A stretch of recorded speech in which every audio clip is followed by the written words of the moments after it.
from a gender-specific place, how has it changed? Okay. I think it's always been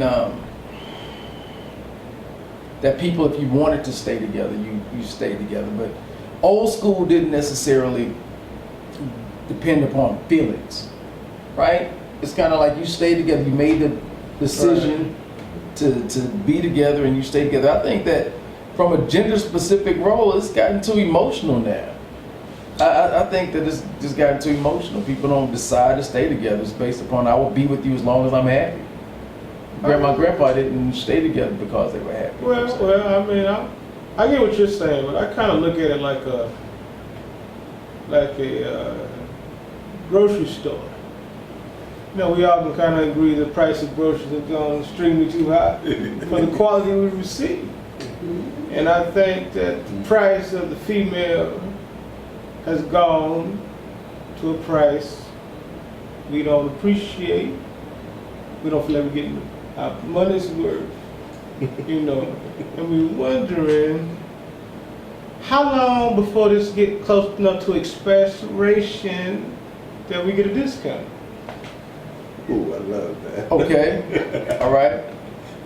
So, okay, I mean, hey, that's the best way to say it. Nah, you know, I feel the same way.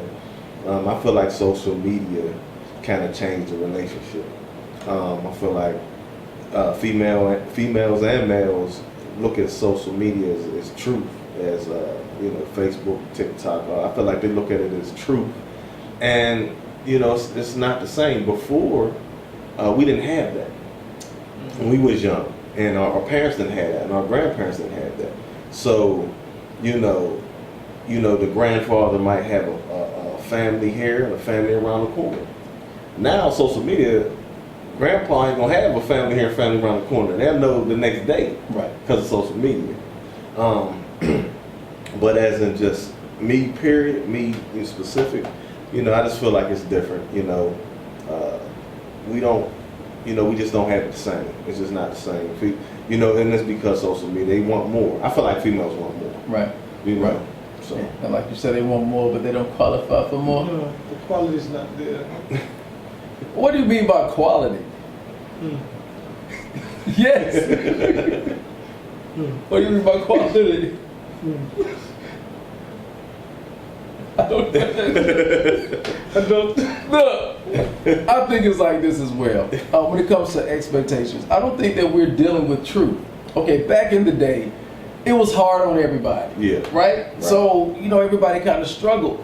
But these days, based upon what you said, social media, right, a lot of people want a baller, and we don't take into consideration truth. Right. I still have women say, I want the man to protect, perform, and provide. And when you ask what provide is, it's not necessarily emotional support. That's right. It's still pockets. I want you to pay all of these bills. And it's just, it's no secret if you study these things that since 1981 and 82, women have been graduating with higher degrees than men. Right. And they've been making more money than us. Yep. And if you tell the average woman that the average man you meet makes $42,000 to $45,000, she's gonna dismiss that. And it's kind of like, but your expectation is off. Now, I feel like the expectations is fictitious. You're not gonna find that in every man. Like right now, you know, just like you said, they got the more education. They go to the more colleges now, the more schools get more. They GPAs is, you know, 4.0s. You know, they focus more. You know, we go to college. A lot of the men, a lot of the young men now I see now, they thinking of sex and football, sex and you know, football, basketball, whatever sport they can get in. You know what I mean? And that's just a lot of the guys I know. I know it's more guys out there that's educated, can go for a doctorate in this or doctorate in that. But, you know, when it really comes down to it, you know, really right now, you know, when you think about it, just like you said, females are the top, what'd you say, top of the top earner. They top graduate from college with higher degrees, and for double-digit years they've been out earning us. Right. And a lot of times they're like, I want my dude to match me here, and they take that boss chick mentality and they bring it home and be boss at work, but you can't be boss me around when I get home. No, that's not possible. let me ask you this, Okay. because we know there are men that are high earners and that, you know, went to college and, you know, they fit the bill in most cases that women are looking for. Mhm. But I know those aren't the norm. It isn't the majority out there. What would you say to a woman who is like, well, I know those guys exist. Like, how do I put myself in position to be in a relationship with those men? I would already say the men is already married. A lot of them. We know that they're not all married. So. No, the percentage of men under 30 that went for their doctorates or you know already educate, you know, they already got a job, good earners. Most of them already have someone. They either have someone, they either married in a relationship or have children. Every single one of them. You might get one, and that one he might not. He might like men and women. You know, you don't know. But a guy that personally with me, my opinion, he has one or the other. But just to have a straight, honest, no kids, no relationship, no marriage guy that's out there looking to get married or be in a relationship by himself is slim to none. I feel like he's a 5%. A 5% of the men that's out there that's really like that. That has the income that will fulfill what that woman is looking for. I mean, I kind of feel what you're saying, but I would have to also say that it's hard to say that considering they're being made every day, you know, every minute, every hour, that type of thing. So these men are becoming more and more prevalent, and they're getting there quicker than it took previous generations. So I mean, I would say it probably is quite a few of them that are still single and available that are out there. And I guess to answer your question is, the woman would need to be young, feminine, fine, submissive, and ready Oh my to goodness. bow down and understand that he is king and she is here to make him feel better. Now look, See? I'm in the middle. Here's what I'm thinking. Get back here so I can answer your question. Men who are that, if I'm tall, dark, and handsome, if that's what you wanted, okay, successful, articulate, I make good money, you can take me to the company party. A lot of those men are not rushing to get married or in relationships. Yeah. It's just not it's not something that they want. Like your assumption is like, okay, these good men who blah blah blah why? Well, those men have the pick of the litter. It's like, who doesn't want tall, dark, and handsome? Who doesn't want that? So that man is able to get everything in his dating pool, whether that's great conversation, someone to hang out and chill with, and sex without committing. Right. Because if he commits, now he's got to do all this changing, got to take your feelings into consideration. And if I got it going on like that, those men are not rushing to get in those type of relationships. Yeah, that percentage right there. If we all was to go out to a club tonight in Charlotte, the percentages of female to male is slim, man. You might have 25%, 30% men and 70% females. And most of the females in there is down for whatever. So why would he want to settle down and say, I'm going to deal with just one person when I got three when I leave here and I can the next day find another three? That's the problem. What were you going to say? Hey, Mom? Okay, so I want to go back to the question, the statements you made. You say you want a woman submissive, she knows he's her king, she, whatever, all the things that a woman's supposed to be Yes. in a relationship. But then when you got that woman, and you met that woman, what would you do if you really actually had her? Because some men come across those women, but they're looking at the facade of the fine. Because all women ain't fine. Mm-hmm. All women ain't bodacious. All women are not these beautiful Cardi B's, these beautiful Nicki Minaj's. Okay. They don't look that part, but they still qualify with all those criteria. They have all those qualifications. They have all those expectations.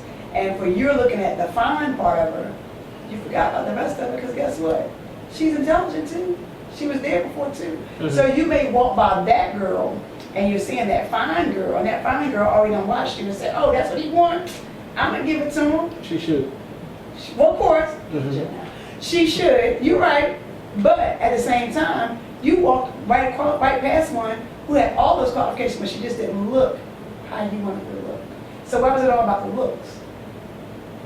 Because if I'm out hunting my prey, I don't aim at the most unfed, unhealthy looking animal, the weakest. I don't look for that. So. I feel you. So you're just looking for Well, I something mean- to devour or something? Absolutely. We Look, all I mean, are. but it's different. It's gonna be different, and that's why I said it's a percentage of men looking for females different. You know, I mean, I'm married now, but before, you know, that goes back. I've been married twice. My last marriage, boom, you know, that was somebody that we was cool, but it wasn't what I was looking for. And the one I'm with now is what I was looking for. You see what I mean? And it's a mental thing. Just for me. He's looking for young and beautiful. I'm looking for somebody with a brain.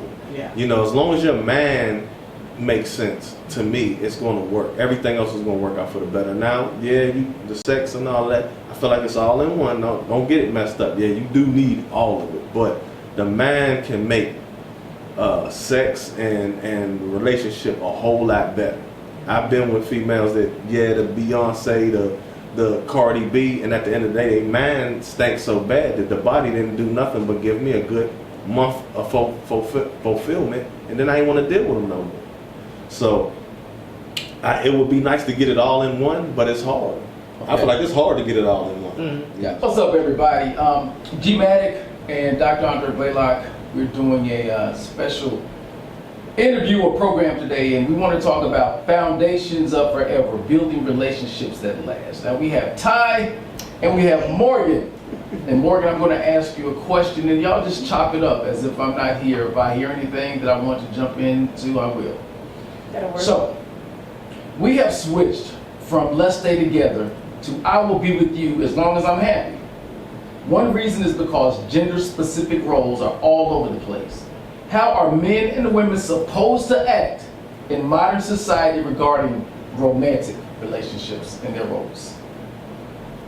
In my opinion, I'm old school. So my thing is, if I'm with you all the way, no matter what, through good, through bad, ups and downs, through your cray-cray moments, through my cray-cray moments, I think relationships still supposed to fight through all of that.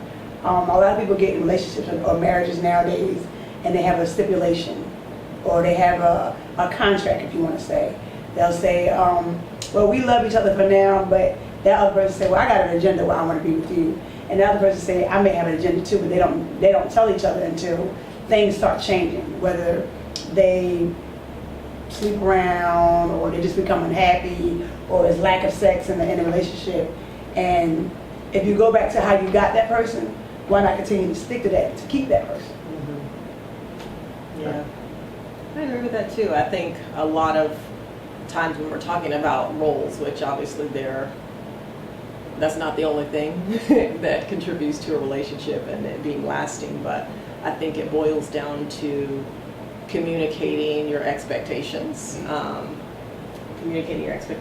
and finding out what works for you and what works for your relationship. And I think that if two people, like for instance, my husband and I think we're more traditional than not, but I think the rules apply across the board, whether you're two millennials entering a relationship or not. It's about open communication. These are our expectations, and how can we come together and compromise?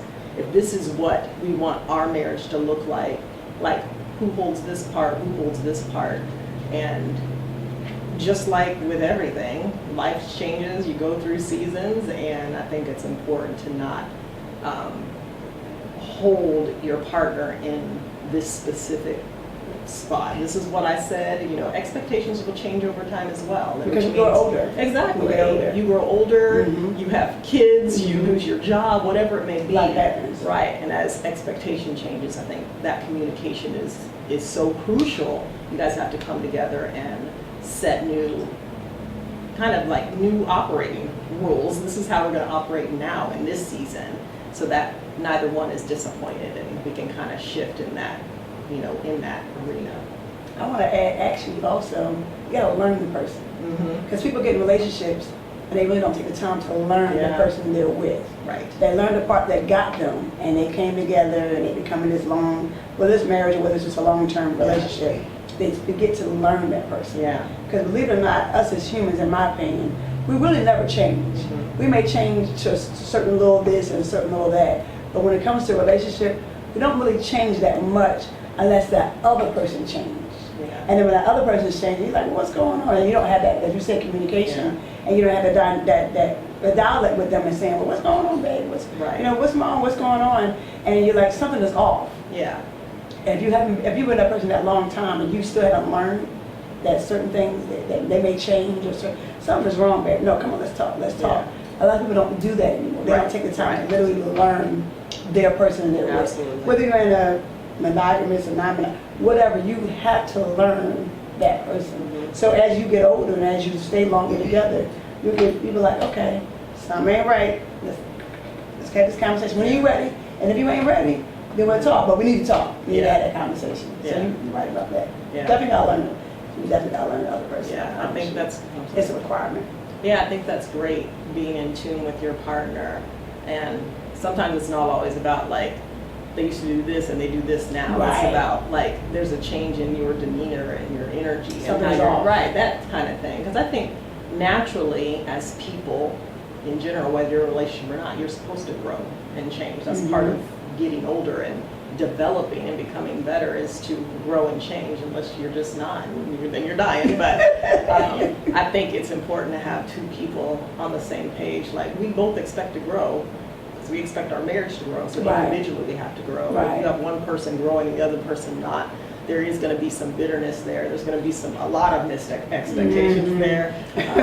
But yeah. More than normal. Right, right. I learned with my fiance, like, if he's having a bad day, I'm like, your energy's off. Or I'll text him, something wrong, because you know that. Or he could do the vice versa, Right, right. something wrong. You're not the happy, bubbly person that you normally Yeah, are. yeah. Again, that's all about, paying attention. It's like in school, you say, Exactly. you paid attention? Yes, I did, Mom. No, you didn't. Well, how'd you get an F on this test? And you know all the answers. You should have got an A or B. Right. Because you did not what? Pay attention. Mhm. And that's basically in a dynamic of relationship. You really got to Yeah. pay attention. And not pay attention to the others, the outsiders. Yeah, yeah. The voices, the other extra information or inter people Yeah. that comes into your relationship, whether it's your parents, your grandparents, or whoever. Because at the end of the day, it's you and them. Mhm. It's not you, them, and then you and me. Yeah. And then you gotta, so-and-so said I should have told you this, and so-and-so said I should have told you that. And you're like, why are you talking to them? You should be Yeah. talking to me about that, Okay. Now, you said that you're old school, Mhm. right? And we're in, again, the 21st century, right? So, old school is like a bag phone, a flip phone. Old school is like a Model T Ford. We're a going horse way and buggy, right? Those things are good and can be applied and used today. But is it the best method for trying to do things now because things have changed? Now it's not, but it is, okay, it's like a yes and a no. I'm gonna be honest with you. It's like a yes and a no. Because you can take some of that information that you learned or you've seen over the past. Like, I have not been in a dynamic where I've seen marriages last. I've not been in a dynamic where I've seen relationships last. So when I've not been in a dynamic where I see relationships or marriages last, then I see other marriages that say, oh, we've been together 30 years, 40 years, 50 years. So I look at it like, oh, that's how I want to be. Right. So that's why I'm going to put all my energy to be that way. Because I know what I was not receiving and was not getting. But you still have to use some of that old school technique to gain. Because I met, I have a family member, perfect example. They was together 50 years. And I said, 50 years, that's a long time. And she said, girl, that man ain't what you think he was. And he just sat with it, just chilling like, but you stayed with me. Right. And most relationships, they'll say, you knew who I was when you got with me, right? And you know all my ins, my outs, my ups. You even know how we got together. So why would you think I was going to change? I was never going to change. It was up to you to stay with me or not. Either you would have forgave me and let it go, or you would have dealt with me and held on. You still held on for 50 years. Yeah. So there had to be something there. But because the generations from previous, that was a norm to stay in relationships that long. No matter what. Happy, Yes. not happy. Mhm. I use some of that, but then if I'm thinking, okay, he don't knock me upside my head all the time, or we're always arguing, or we're never agreeing on anything, then, and I'll be honest with you, if the bedroom ain't the way it's supposed to be, then that dynamic has to change Right, a little bit right. over time. So you still can keep bits and pieces of the old school, and then do it with a twist, like a little Yeah. orange you twist on that drink, and for the new school. You gotta But know this what works for generation. your relationship, yeah. Because you can have two people that are old school that, you know, maybe the old dynamic does work for them because that's what they're accustomed to, and maybe they don't need to shift. Right, But right. I think it's so specific to individuals and kind of where they're coming from, but yeah, I agree with what you said. Yeah. Good stuff. That's 10 minutes worth of stuff there. So.